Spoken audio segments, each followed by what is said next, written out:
What is up, everybody? It's Dr. Vibe here, host and producer of the award-winning Dr. Vibe Show, the home of Epic Conversations, and I'm the host of Epic Conversations, 2020 Best Podcast News Award winner, and 2018 Innovation Award winner given out by the Canadian Ethnic Media Association. I also co-host and co-produce the only online show in the world for dads and fathers. It's sponsored by Dove Men Plus Care. And in 2022 and 2021, that team, which I'm still a part of, reached out directly and indirectly to over 100,000 fathers around the world. So as always, I like to say you're blessed, highly favored, a magnet for miracles, and a solution for someone's problem. We're broadcasting live on December 10th, and it's Black Canada Talking. And what's Black Canada Talking all about? It's an live online event that provides Black Canadians the opportunity to give their takes and POVs on stories that are important to them. So we have a few things before we get to having our friend as usual on. Let's talk about this. Subscribe to the Dr. Vibe Show by hitting the button on YouTube and hitting the notification button so you get notified when we have our conversations. Also, make sure you follow the Dr. Vibe Show on Facebook, LinkedIn, and Instagram. Also, if you'd like to promote your business or service on the Dr. Vibe Show or any of the platforms that I host, please feel free to email me at dr@thedrvibeshow.com. So without further ado, let's bring up our regular contributor on Black Canada Talking, Cesar Ndema-Moussa. What is up, Cesar? Hi, Dr. Vibe. I'm good. Thank you. Hi, everybody. Thanks for being here with us. Good stuff. What have you been up to recently? Dr. Vibe, work, family, looking after one another, notably when the health is not at the very best. And as new parents, it also means juggling, supporting one another to be there 100% for our little ones. So, yeah. Well, little one that's now growing one. She is indeed, and she is assertive. Well, I would expect her to be nothing less than that if she is a child of yours or in your presence. So that's fantastic. And I'm speaking that you will have better health in the near future. Both you and mother have better health in the near future. So let's get right to it. So we've got, as usual, great conversation topics and topics, some that probably 2 out of the 3 I didn't really have any idea, and that's why I bring Cesar to the platform, because she educates, entertains, enlightens, and empowers us Black people and those who love them. So let's start off with something I didn't even know. COP28. What's COP28 in climate? I didn't even know anything about this. So kick it off, Cesar.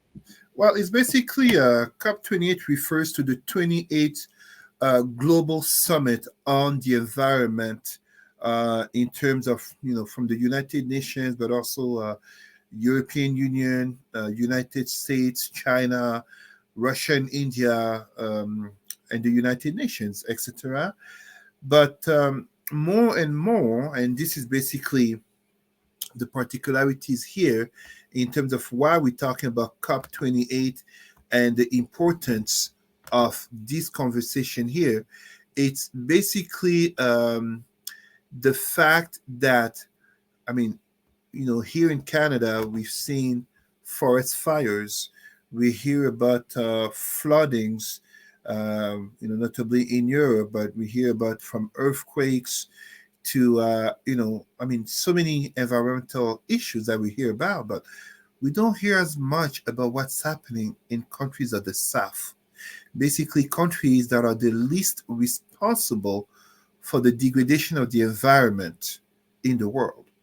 Now, I already see some people coming, aka climato-skeptics, people who do not believe or agree on the notion of climate change, and what's called the Holocene, the Holocene period, extinction, aka the degradation of the environment, notably the extinction of animal species due to human intervention.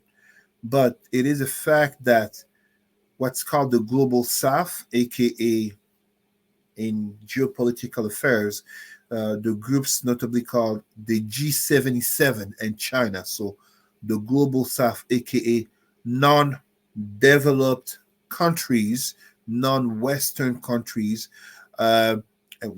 Western plus China, plus Japan, Australia, you see Israel, countries that are not the polluting countries, countries that didn't take part into this industrial age, notably polluting with coal and also green gases. They're the ones who are getting the shorter change. Meanwhile, the so-called developed countries are the ones that are polluting the most, and polluting the most. America, the USA, and China are the number two polluters.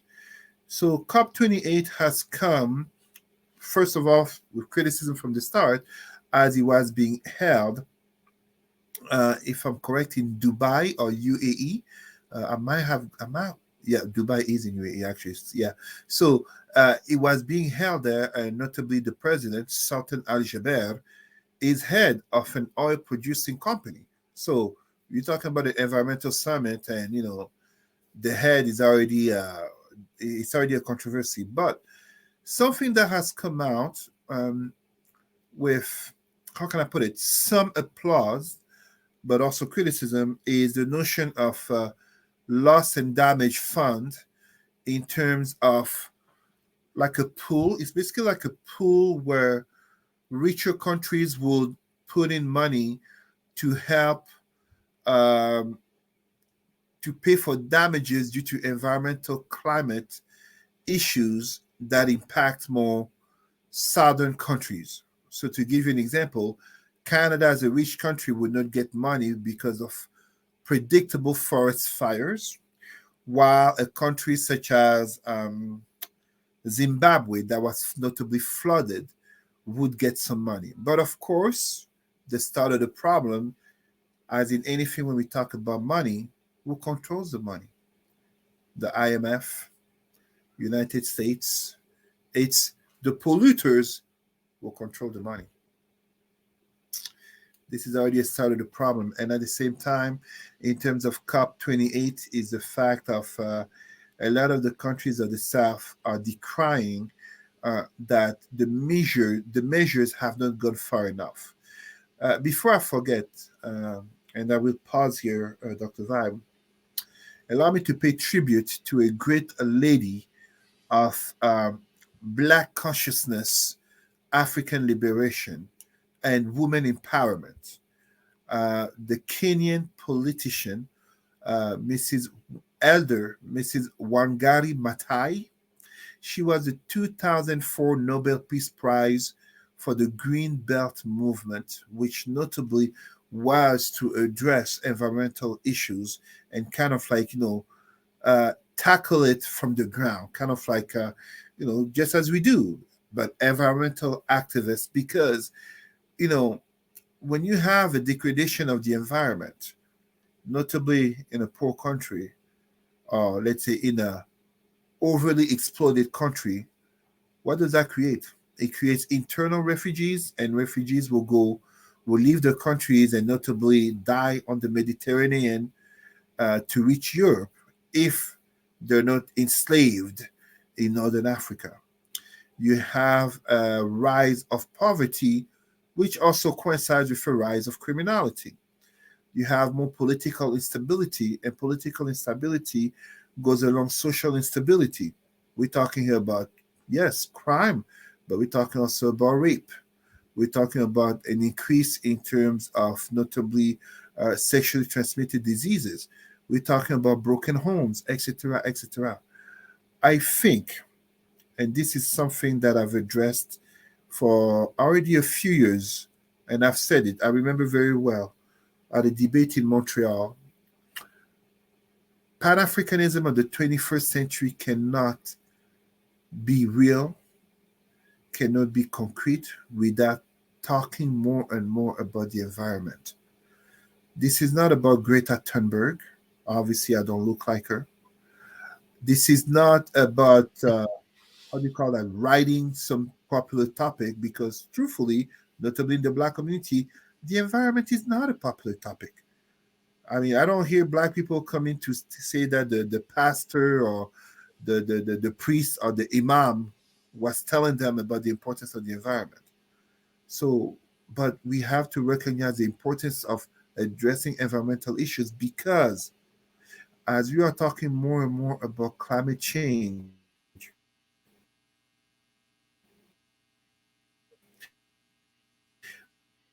as we are witnessing more and more, and I give a simple example, people in Southern Canada impacted people in the United States. I mean, we heard about how Chicago was, impacted by the forest fires from Canada. So we have to remember it is people in the countries of the South that will be the most impacted, and this will notably create millions. It's already confirmed it will happen. So this is not, I am not some prophet of the apocalypse or whatever one can think about it. I'm not paid. I'm not paid by some international firm, whether someone wants to start thinking Pfizer or the United Nations, whatever you want to call it. But it's already confirmed there will be millions of climate refugees, and the reason they will come is because of the destabilization of the countries due to political and economic decisions in northern, western, richer, developed countries. We have to address the environment. It's a matter of human rights.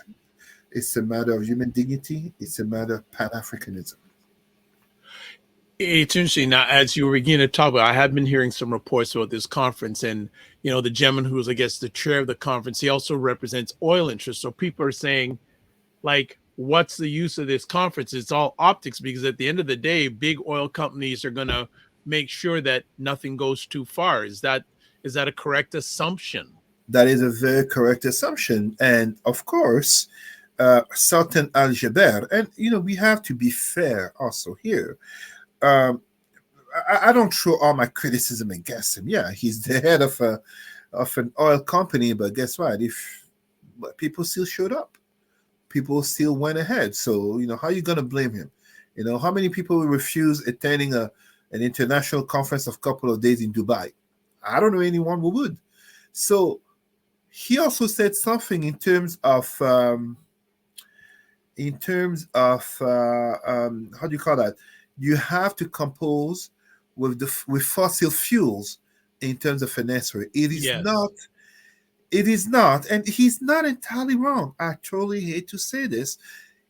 It is how reasonable it is to think that we can just scrap out fossil fuels right now at this very moment in order to solve the climate issue.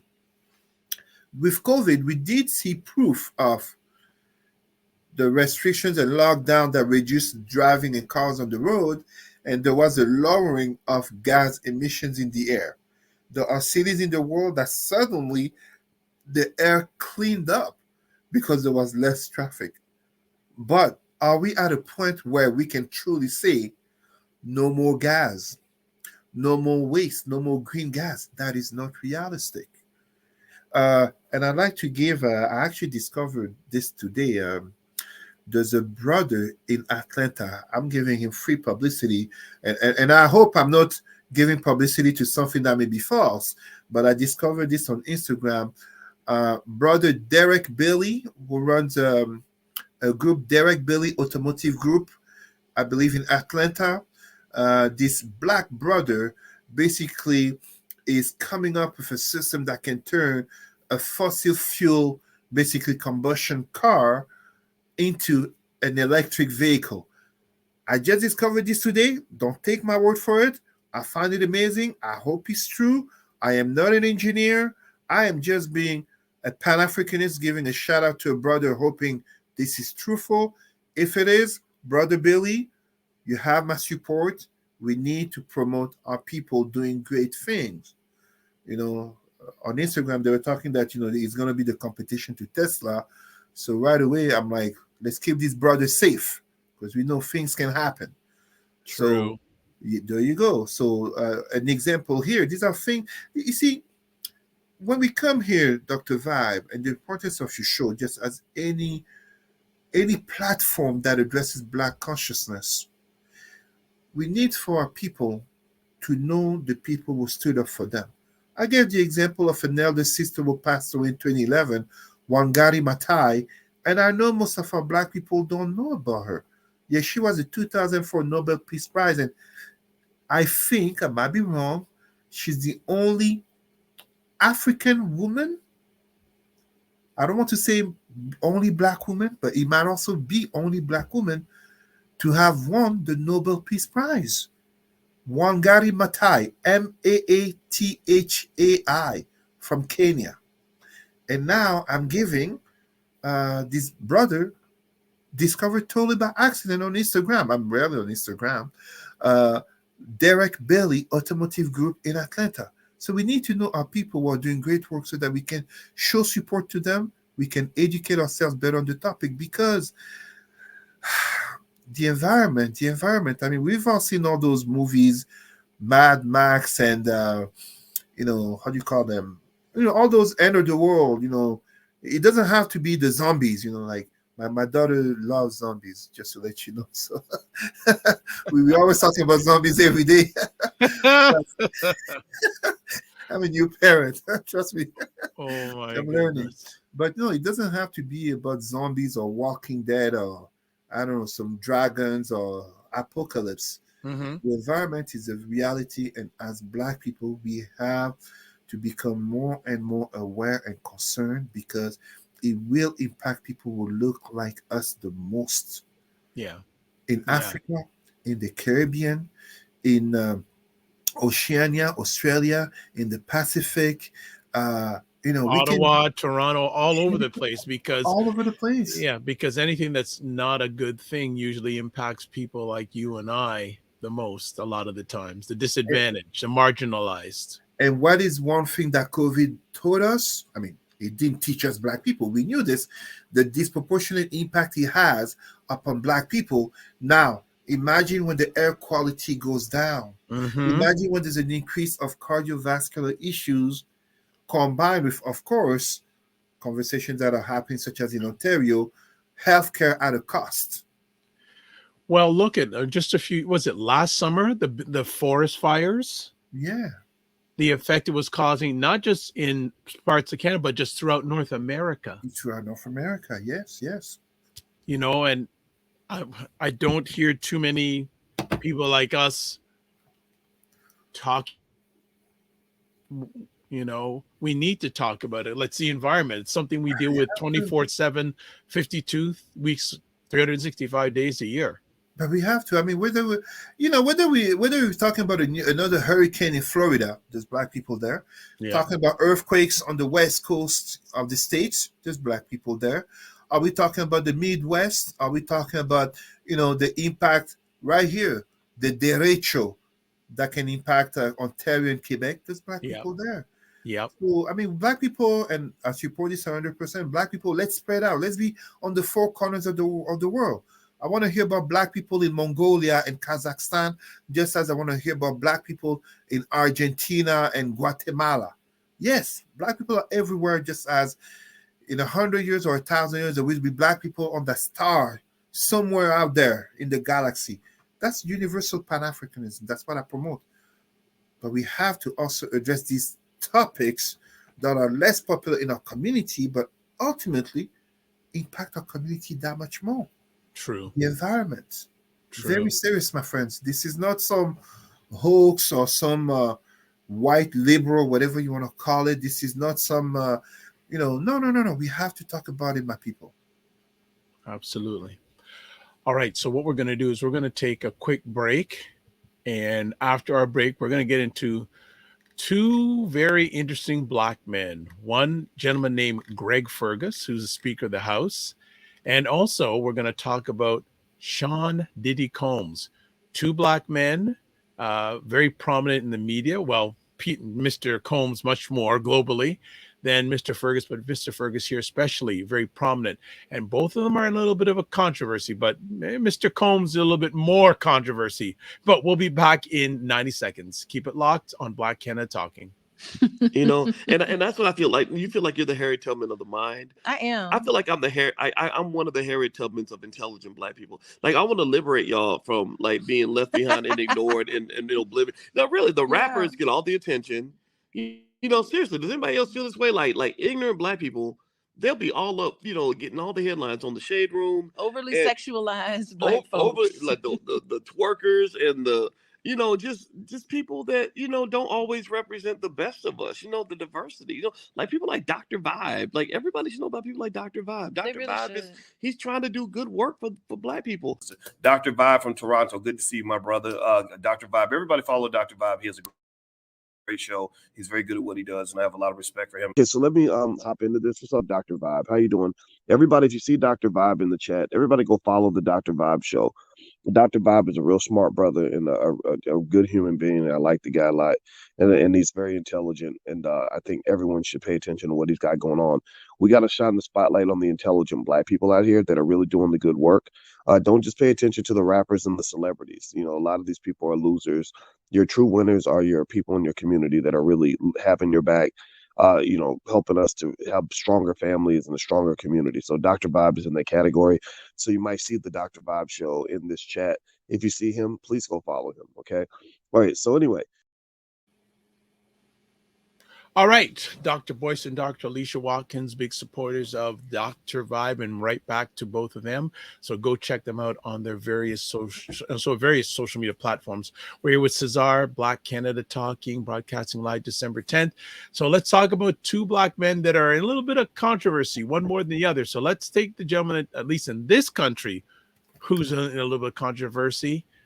Greg Fergus, first black man to be nominated and elected and appointed as Speaker of the House of Commons. And Cesar, I had no idea about this story, but definitely it needs to be talked about. So give it to us. So first of all, I must state this. I support our brother, Greg Fergus. He has supported me. He has supported me in my evolution, notably as a community leader. So I state this from the start so that nobody either finds anything I say surprising or discovers later and claim any hypocrisy here. He knows he has my support. Now, as I say this, he made an error. We can support our people and still say our people made an error. He should not have done this video recording that played at an event for another MP of his party. Interestingly, MP John Fraser is the MP of the riding Ottawa South where I grew up. I know both MPs. Now that I've said that, I also support him in this error that he made.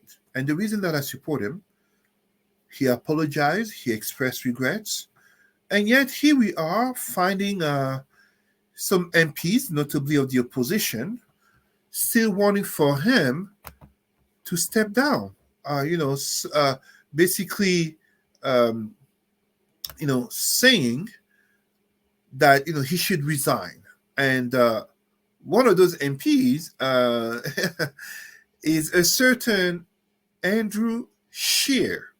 I think most of our people in Canada do recall that Mr. Andrew Scheer is a former conservative leader, aka the official opposition party. So then one might wonder, how is Cesar supporting Greg Fergus, Speaker of the House, and yet showing him support in the criticism against him? This is really what it is about talking about racism in politics in Canada. This is a conversation about assimilation.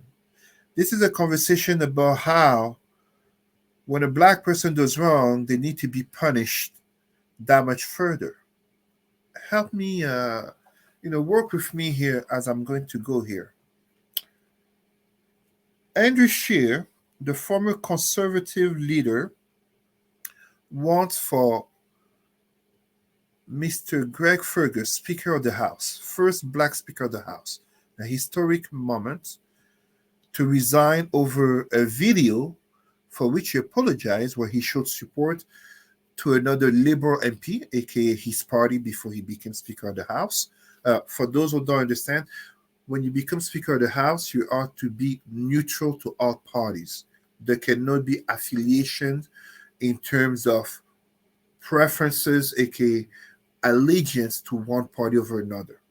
So this is why Greg Fergus did wrong. And when I say Greg Fergus, Speaker Greg Fergus, aka non-party affiliated. That's where he did wrong. That's why he apologized. He thought the video was going to be played for something small, intimate, etc. And he did stress the fact that, I mean, as a long-time liberal, since, I don't know, he's a teenager or involved in politics, as a long-time liberal, he's friend with John Fraser. You see? So it's a very understandable error. So why am I talking about racism in politics? Is it because Greg Fergus is a black man? And as I said, I support him. He has supported me. Well, no. How do we explain that the former conservative leader, so not just an MP, former conservative leader of the opposition party, Andrew Scheer, wants for Greg Fergus to resign, and yet, where was Andrew Scheer to want the resignation of Mr. Pierre Poilievre, who came out openly in support of the freedom, as a black man, I don't call them freedom, D-O-M, freedom, D-U-M-B, truckers, as Mr. Pierre Poilievre very openly was in support of those truckers who went in front of Parliament Hill, occupied that space for 3 weeks, beginning of 2022, last year, and wanted the fallout of the government. Some of them calling for, even if I recall, I don't want to make claims that are false. If I recall, some of them wanted the head of the Prime Minister Justin Trudeau. 3 weeks, an illegal occupation of downtown, which is now in court in Ottawa. Where was Mr. Andrew Scheer asking for the resignation of the current leader of the Conservative Party, Pierre Poilievre, who openly supported a sedition movement, an insurrectionist movement, the Canadian version of January 6th movement? Yeah. This is racism in politics. This is what happens with assimilation, where you got to work that much harder when you're black, and you got to make sure that you don't make any faux pas, any misstep. And if you dare to do the slightest thing wrong, it is blown out of proportion, worse than the white person who has done so much worse than you. Can you imagine if the 3 weeks of the Freedom Truckers, first of all, we can't even imagine that there would be black Freedom Truckers, because they wouldn't have made it to downtown Ottawa. But even if they were, can you imagine what would have happened to any black politician who would have gone there publicly showing them support to a movement, an organization that wants the fallout of the government, that is calling for the death, the assassination of the Prime Minister of the country? This is what I'm talking about. Well, and I think it's amplified too, Greg Fergus being a black man. Of course. Right? Let's, a black man in that position, and as you said, it's an interesting comparison. Pierre Poilievre, leader of the PCM. I'm just talking politics. I have no affiliation here, but here's someone that supported some individuals that wanted to overthrow government. Overthrow the government? Yeah, that's a little bit out of line, but I guess they're looking for any opportunity to take a black man down. I mean, we were talking last time, I believe, about, I may get her name wrong, an MPP, member of the Ontario NDP party. I believe, yes. Sarah Jama. Yes. Who is being pushed to resign and ended up being kicked out of a party. Yes. for showing support to the Palestinian cause, Yeah. where the latest numbers speak of over 17,000 dead in Gaza in response to 1,200 Israeli dead. For anyone wanting to put me aside, I'm neither pro-Palestinian nor pro-Israeli. I'm pro-black. But Sarah Jama also has Palestinian family. So can you be surprised? Forget that to call her pro-Palestinian. Forget that she has Palestinian family. Her outrage at the deaths and the position of Canada, which, by the way, has evolved since then, for Canada now calls for a ceasefire. So was she wrong? I say she wasn't.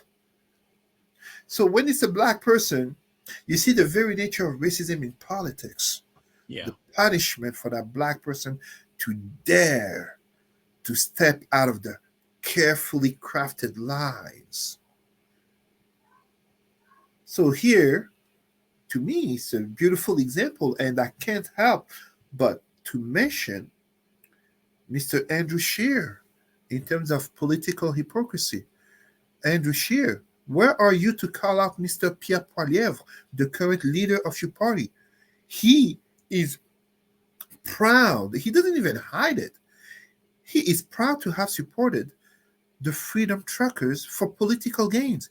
And I really say for political gains because we know 100% that if he was the prime minister as he aims to become in 2025, there is no way that Pierre Poilievre would let a 3 weeks occupation of downtown Ottawa by some truckers, whether it be over COVID, vaccine, or anything else. And we know 100% well that there is no prime minister in Canada, notably conservative, who would allow a 3-week occupation of downtown Ottawa in front of the parliament by a bunch of black freedom truckers, by a bunch of Muslim freedom truckers, by a bunch of LGBTQ truckers, by a bunch of women truckers. We can't imagine such a thing other than for white privilege. Men, just as January 6th in the United States. So, yes, Greg Fergus did wrong. He made an error. He apologized for it. He explained the context of the error. I forgive him. I don't forgive him just because he's black. I forgive him because his error made sense. I understand him. Oh, there's your friend. There's our friend. Hey, there she is. She came to show me her new doll and she's saying hi. Oh, that's a beautiful doll. Nice. Yeah, and Nice. she's black. She's beautiful, huh? That's how you black and proud? She has braids. She has braids. Very important. That's beautiful. Ok. Viens. Papa parle avec Dr. Vibe. Tu vas voir maman? Hein? Ok, ferme la porte. Bisous. Bye bye. Oh, sorry. It's okay. Okay. Okay. Bye bye, Yum Yum. Thank you. That was beautiful. That's the most special moment I've ever experienced with you on this show. I'm gonna keep that moment for a long time, my brother. I didn't hear her coming up. Well, I heard someone in the back. I go, oh, we got a new co-host. Oh God. Yeah. No, So, but I'm glad. I know she went. My wife took her. Her mama took her shopping for a new doll, and okay. We very much stress the importance of black dolls and representation. And of course, as we live in we live in a diverse, multicultural neighborhood, but still overwhelmingly white. Barbie, blonde hair, blue-eyed, so we always look for the black Barbie, and that's what she wanted. She even noticed herself, and that's what she said. She got braids. So yes, absolutely. But yeah, no. Okay, Regarding what we were let's just get back, saying, regarding what we were just saying, yes. Speaker Greg Fergus, brother Greg Fergus, he made an error. He apologized. He explained the context of the error. but to call out for his resignation as if it's something so, like, it's political gains. It's kind of like, uh, in French we say coup bas, below the belt, unnecessary hitting. That's what it is. So Okay. Well, as I said, I wasn't even aware of this situation until you brought it to my attention. So I'm gonna have to pay a little more attention to the news. But I think it sounds like he'll overcome this. yes, I strongly. I mean, I did check with some of my community leaders who are notably involved, in the Labour Party, and they told me, yeah, no, he will survive this. I mean, Hopefully, lesson learned. hopefully, lesson learned. But at the same time, I refuse. I mean, society forces us to hold our Black people to higher scrutiny and higher expectations. But I refuse to continue that game of assimilation that basically make it that we expect the next George Floyd. Meanwhile, whites can't imagine a white George Floyd, especially a white George Floyd at the hand of a Black cop. Okay. Let's move to a gentleman that's even in more controversy south of the border. Sean Diddy Combs, history of controversy and legal trouble. And for those who have been paying attention to the news, P. Diddy, or Sean, whatever he's called these days, number of sexual allegations been labeled against him. There's so much stuff coming up recently on Sean P. Diddy Combs. What are your thoughts on all of this, Cesar?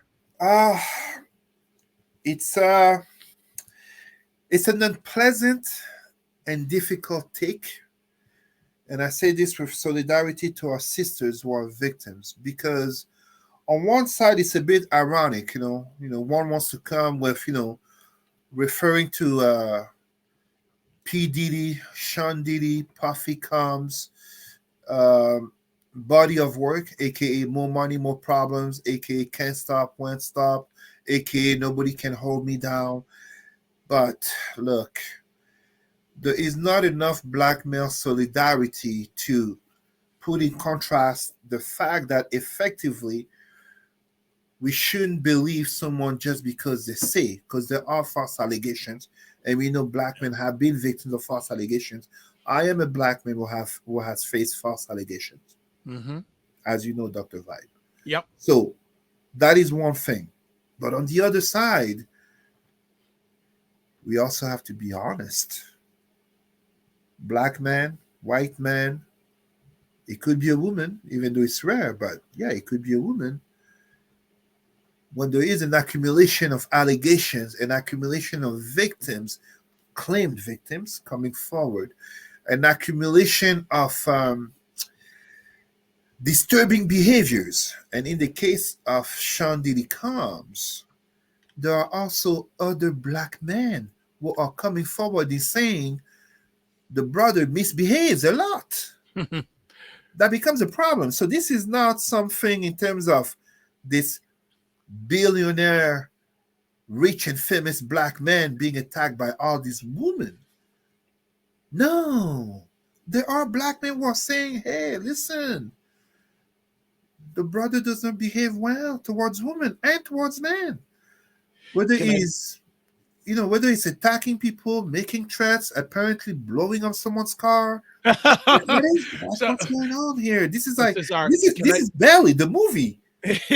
Can I just interrupt you for a second? If you're watching this live on the replay, and unfortunately if you're listening to this on replay, there's a great article here from The Root, and they have a slideshow. So I'm just going to read through some of it, and we'll continue on. Cesar can continue on with his commentary. So you see the slide here in 1997, East Coast, West Coast rap food. If you're watching this live on the replay, there's a picture of Sean Diddy Combs and Notorious B.I.G. And I'm going to read the caption underneath.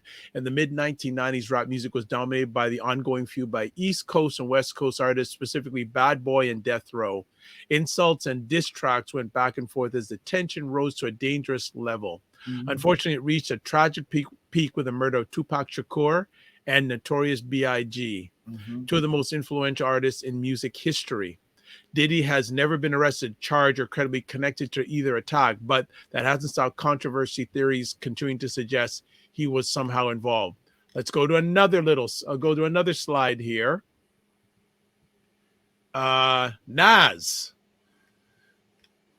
the assault of Steve Stout, the controversial video for his song with Nas, Hate Me Now, features a scene of the two men crucified on the cross with crowns of thorns. Diddy decided the scene was blasphemous and wanted it cut from the video, but the unedited version was aired on MTV. In response, the Harlem Native went to the office of then President Interscope Records, Steve Stout, and assaulted him with, quote, a chair, a telephone, and a champagne bottle, unquote. He pled guilty to a reduced charge and was sentenced to 1 day of anchor management. So there you go. 1999, arrested alongside Jennifer Lopez. The firearm incident. Yes, when attending a New York nightclub with then girlfriend Jennifer Lopez, a shooting at the club caused chaos. Later that night, the couple and two other passengers were stopped by police and ended up charged with, quote, charged with criminal possession of a weapon and possession of stolen property. J-Lo, whose movie Clear was just taking off, found herself connected to Combs' highly publicized criminal trial, and the couple eventually broke up. Puff Daddy was not found guilty and changed his name to P. Diddy. There's more, folks. Gotta go through some more. 2003, Sean John labor controversy. In 2003, a report revealed that Sean John workers in Honduras factory were essentially dealing with sweatshop conditions. Sean John executives, including Combs, said they didn't know about the problems but would work to fix them. We got more. 2005, Diddy name lawsuit. When P. Diddy became Diddy, he forgot to ask around. As it turned out, Richard Diddy Dearlove, a producer in the United Kingdom, was already using the name. After a legal battle, there was a £100,000 settlement in September 2006, and he must remain P. Diddy in the UK. Have some more. 2005, alleged Rogelio Mills assault. Detroit talk show host Rogelio Mills alleged that Diddy and his entourage assaulted him in 1999 after he asked about the producer's role in the Biggie's death. The jury ruled in favor of Combs, a decision upheld on appeal. I don't know how many more slides are here. 2005, the Locks go rogue at Hot 97. The Locks got into it with Diddy about his mistreatment of artists and his refusal to return their publishing rights. The moment went down on New York's Hot 97, cementing the claims that he didn't fairly compensate bad boy artists. Even though they eventually settled the dispute, the reputation for being a predatory record executive follows Diddy to this day. Like, there's so many. I just want to see if there's anything else. Like, fight with Kid Cudi, 2012.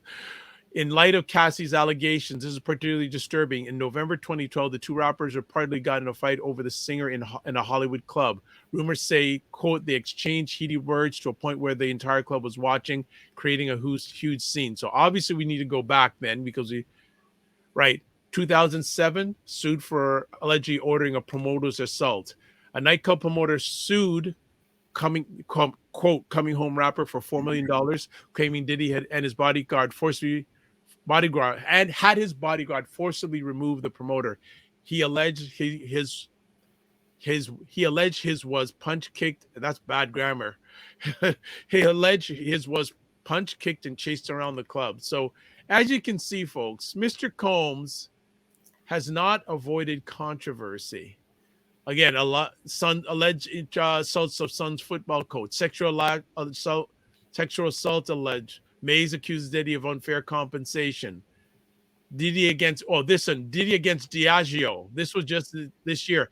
After building extremely successful Ciroc vodka and De Leon tequila brands, Diddy accused distributor Diageo of racism, alleging they didn't offer the same resources to Black-owned brands that they did others. In response, Diageo ended its business partnership with Combs. As this dispute has dragged on, Diddy has used social media to throw shade by complimenting their other spirit brands. So, like other things that Cassie, so we'll end it with here. So Cassie files a lawsuit alleging rape, domestic violence. This one was interesting. Cassie Ventura, that was this year, shocked the world when she filed a bombshell lawsuit accusing the mogul of, quote, years of physical abuse, unquote, rape, sexual assault, and sexual battery. The details behind their 11-year relationship are extremely disturbing. Combs' lawyers claim the lawsuit is about money, but there may be allegations the billionaire can't make go away. And I think that within days of this lawsuit, I was told it was settled. There we go. Like Settled. a $30 million settlement? Yeah, a day after Cassie filed the lawsuit, Combs settled with his ex. Details of the suit were not disclosed, but Cassie said in a statement, quote, "I've decided to resolve this matter amicably on terms that I have some level of control. I want to thank my family, fans, and lawyers for their unwavering support," unquote. Quote, "We have decided to resolve this matter amicably. I wish Cassie and her family all the best," Combs said in a statement. So, and there's more allegations that have come out, more sexual assault allegations, so it hasn't stopped. Mhm. So we'll stop there. And I personally, those who are hip hop heads, I thought No problem. We'll be ending in a few months because the boss of the house wants you. Those who are hip hop heads will remember two names. I will let people discover, and because me personally, as a teenager from the 90s, Craig Mack and Yes. Shine. Flavor in your ear. There you go. Craig Mack and Shine. That's basically, to me, and I mean, we can even talk about Black Rob, before he died. Yeah. Black Rob, whoa, brought so much money and, to Bad Boy, and yet Black Rob died poor. Yeah.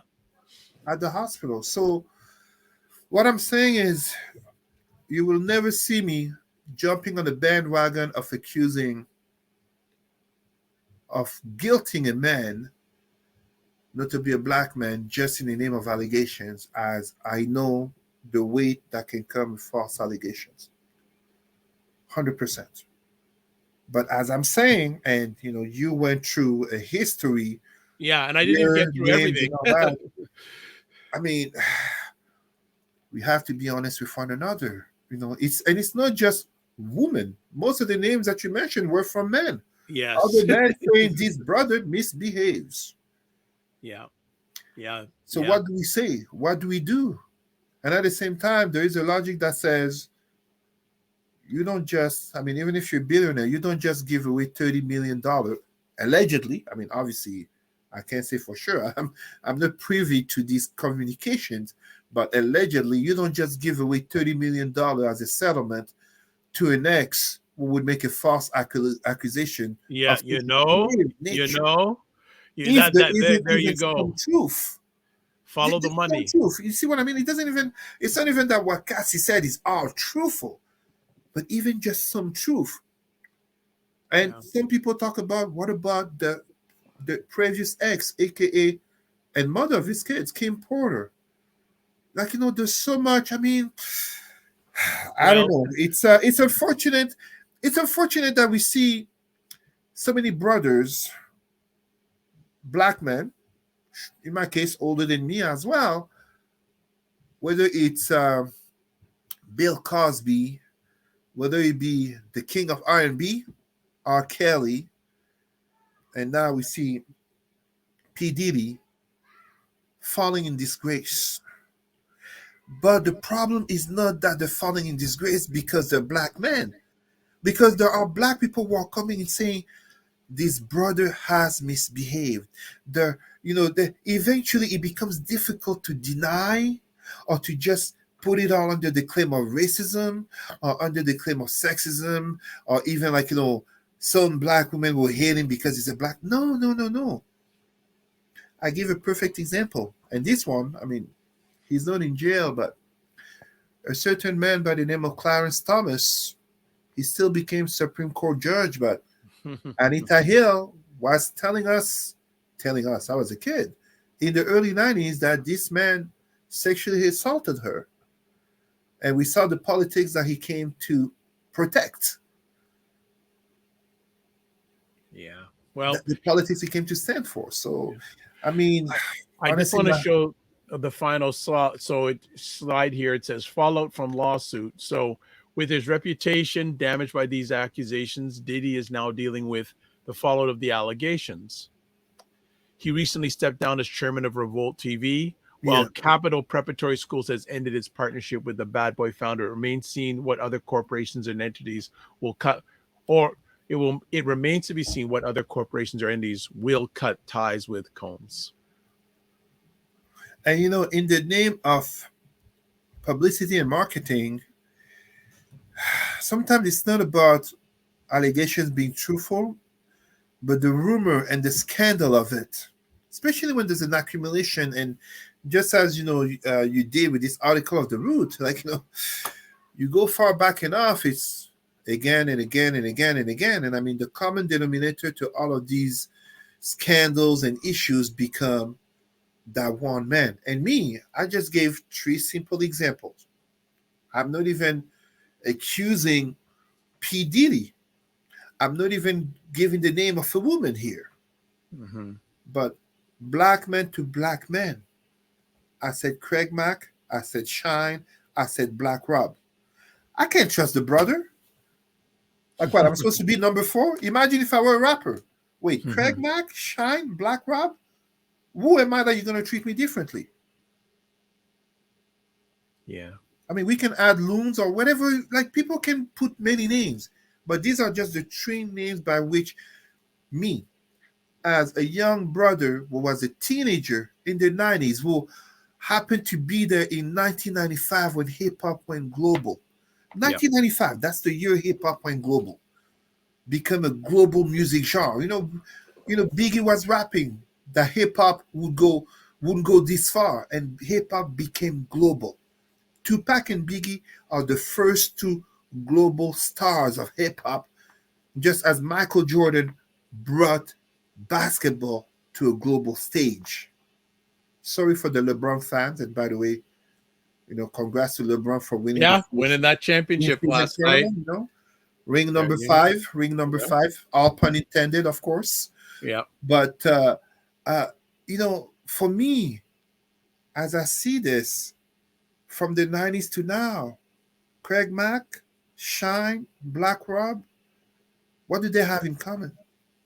I mean, yeah, Shine now he's a politician. He became a politician back home in his country, but that jail sentence he spent, he wasn't the one who committed the crime. It wasn't him. So it's very unfortunate, very, very unfortunate. Yeah. I don't think we've heard the last of this. I think it's going to be ongoing big time. Well, but this is a reminder. Last thing, if you don't mind me Yeah. saying, Dr. Vibe. Yeah. It's a reminder to our Black people. And you heard me say this, and I keep saying it. Entertainment is the number 1 cancer of the Black community. We are not to look at entertainers. I mean, there are great entertainers. There are entertainers who are also activists, 100%. But Black parents, educate your children. Stand up for your children. Advocate for your children. It's not he or she they see on TV, whether rapping, twerking, or playing ball, that's supposed to be the role model. Okay. All right. We have enough role model in our history books among great kings and queens, great activists, men as women, great role models, and you, the parent, the Black parent, have to be present physically, mentally, intellectually, spiritually, and emotionally for our children, so that basically, we can make the distinction: entertainer, Black family, Black community. Absolutely. Well, Cesar, thank you for taking the time as always. The boss of the house, I'm sure, is waiting for you so much. She bull rushed our conversation in a good way today. How can people get in touch with you, sir? Email, but best way, reach me out on Facebook, Cesar Remy Emery, as you see at the bottom of the screen. All right. Well, thank you as always. I hopefully will be on one more time before the end of the year. But if we are not, we want to wish you and your family all the best for the rest of this year, and looking forward to continue it on to next year. And don't just manage your time, manage energy. And remember to give yourself grace, my brother, and enjoy the boss of the house. Go Thank tour you. now. I see you before the end of the year, my brother. Absolutely. Keep the Oh, faith. Dr. Vibe, Oh, Vibe, yes, you forgot yes. to mention something. Thursday. What are No, you I on can't Thursday? make it Thursday. I told Ketcha that Ah, it's the other Thursday, but I got a messenger, so so, it would happen. It is going to happen before okay, the end of the so year. I got a will be messenger. there because I sent you a message that this Thursday I wouldn't be at our office. I'm not. I can't make it. I gave her Perfect. the date, but I'm going to message her tonight. By the way, before we go, your number one fan, Michelle Baptiste, says great show, and Thank you, says Michelle. Cesar rocks. And she told me offline, says the next time he's in town, I've got to meet Cesar. So Thank we you, got to Michelle. make that Honor. happen. And Thank you. no, have a good training this week, by the way, too. Thank you. Thank you. All the very much. best. Take care, my brother. Take Take care. care. All right, that is good. And Cesar, rock the house as usual. He rocked the house as usual, family. He rocked the house as usual. So, few things before we close up here today. And thanks, Michelle, and those who watch live on the replay. Always remember, please subscribe to the Dr. Vibe Show on YouTube and hit the notification button. Also, follow the Dr. Vibe Show on Facebook, Instagram, and LinkedIn. Also, if you want to advertise your business, product, or service on any of the platforms I host, please feel free to email me, dr.vibe at the drvibeshow.com. You can watch replays of this epic conversation called Black Hannah Talking on the Dr. Vibe Show website, the drvibeshow.com, or on the Dr. Vibe platforms on YouTube, Facebook, and LinkedIn. So that's it. That's a wrap. Want to say thanks, everyone, for watching live on the replay or listening on the replay. And we'll finish off with this. Live your life as a dream. If you can dream it, you can make it. Sometimes you have to get small to get stronger. Block assumptions and aim bigger, aim better, aim higher, aim wider. Love, faith, and respect. Remember to give yourself grace and don't just manage your time. Manage your energy. God bless. Peace to all. Keep the faith and walk good.